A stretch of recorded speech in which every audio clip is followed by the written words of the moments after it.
I would like to read a book to you, or anyone else you know that has issues with borderline personality disorder. It's called I Hate You, Don't Leave Me. So if you can't get your hands on this book, you can listen to me on my YouTube as I read it to you. And I plan to read the whole thing. It's not a very thick book, so it should get done pretty fast. If I stumble, if I mess up, whatever, just deal with it. But it is a very, very interesting book, so I thought I would like to share it with you. Here is the preface. For decades, physicians treated diseases and illnesses as the symptoms occurred, with little attention to prevention. The idea of preventing heart attacks and strokes, for example, by implementing certain lifestyle changes, diet, exercise, nicotine, drug abstinence, was almost completely unheard of. Aside from a few basic home remedies, self-care was viewed only as a poor second choice to prescribed medications and treatments. In general, patients relied on the medical profession to correct their condition rather than prevent it. They did not expect thorough explanations of diseases, nor did doctors provide them as part of their professional services. Basically, the public viewed illnesses as numbers on a roulette wheel. One was lucky and stayed healthy, or one became sick or injured and went to a doctor for treatment. This approach has changed radically over the past 30 years. Self-care and preventative medicine have become central components of quality healthcare programs. Medical research, consumer awareness, and dramatically rising healthcare costs have led to a recognition that many diseases can be prevented with proper preventative measures. More than ever, people are concerned about their health. They want to understand and take control of it. This trend has also been apparent in the area of mental health. Clinicians are making concerted efforts to educate patients on the origins and treatment of specific disorders. The American Psychiatric Association and other professional groups are much more active in promoting legislation and increasing general awareness of mental illnesses.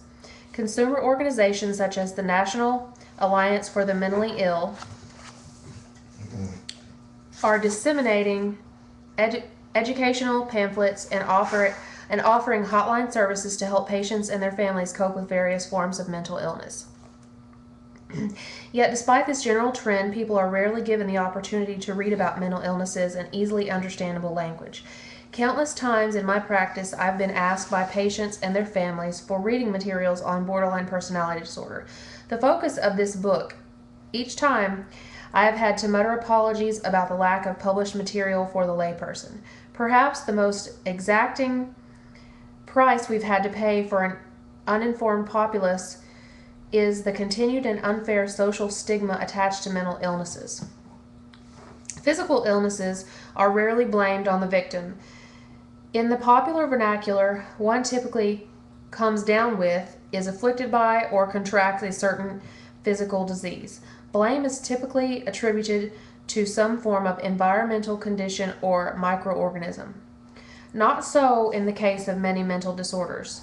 The general perception is that that one is or becomes manic, depressive, neurotic, schizophrenic, or borderline. The implication is subtle but inescapable. The victim shoulders much of the blame. While this may be true in some cases, in many cases it is not. Regardless, this perception has in general fostered misunderstanding, antagonism, and uneasiness about the mentally ill. People who would not think twice about visiting a friend in the hospital, for example, may dread or feel extremely embarrassed about visiting the same friend in a psychiatric hospital. People who seem to understand complex explanations of physical disease cannot fathom the origins or behaviors associated with mental disorders. In many ways, our understanding of mental illness has not caught up to our understanding of physical illness. Our empathy for the victims is certainly light years behind. Though this situation is certainly unfortunate, it is also quite predictable. Psychology wasn't really deemed a science until around the turn of the century. And still today, the psychological complexity of the human mind remains one of life's greatest mysteries. Our lack of understanding has also resulted in a high societal price tag, lack of adequate public funding for mental health facilities, frequent abuses of the mentally ill and the myriad of violent acts associated with mental illness. Wife and child abuse, incest, alcohol and drug-related crimes, to name a few. The number of the severely mentally ill keep increasing, yet the facilities for treating these people are actually decreasing. Ultimately, the financial and moral costs for cleaning up the toxic waste that spill from the inadequate treatment of the mentally ill are enormous. Due to an information lag, a gap has formed between the myths concerning BPD and accurate, widely disseminated information on its causes and treatments. Though BPD afflicts an estimated 10 million Americans, very few people in the general population could even vaguely describe the disorder. There are many reasons for this: the relative newness of the diagnosis, its controversial standing amongst some members of the mental health profession, and perhaps most importantly, the elusive, inconsistent, contradictory nature of the disorder itself. Yet despite these factors, BPD involves some of our most vital social issues: child abuse, poor quality daycare, destruction of the nuclear family, divorce, geographical mobility, the changing roles of women. In addition, borderline personality offers a new context in which to view some of our most baffling yet increasingly widespread psychological maladies: bulimia, anorexia nervosa, alcohol and drug abuse, depression, and suicide. In fact, many of the mental health profession believe that we are living in a borderline era. Just as the hysterical neurotic of Freud's time represented the repressive European culture of the early 20th century, the borderline's fragmented sense of identity and difficulty in maintaining stable relationships may reflect the fragmentation of stable units in contemporary society.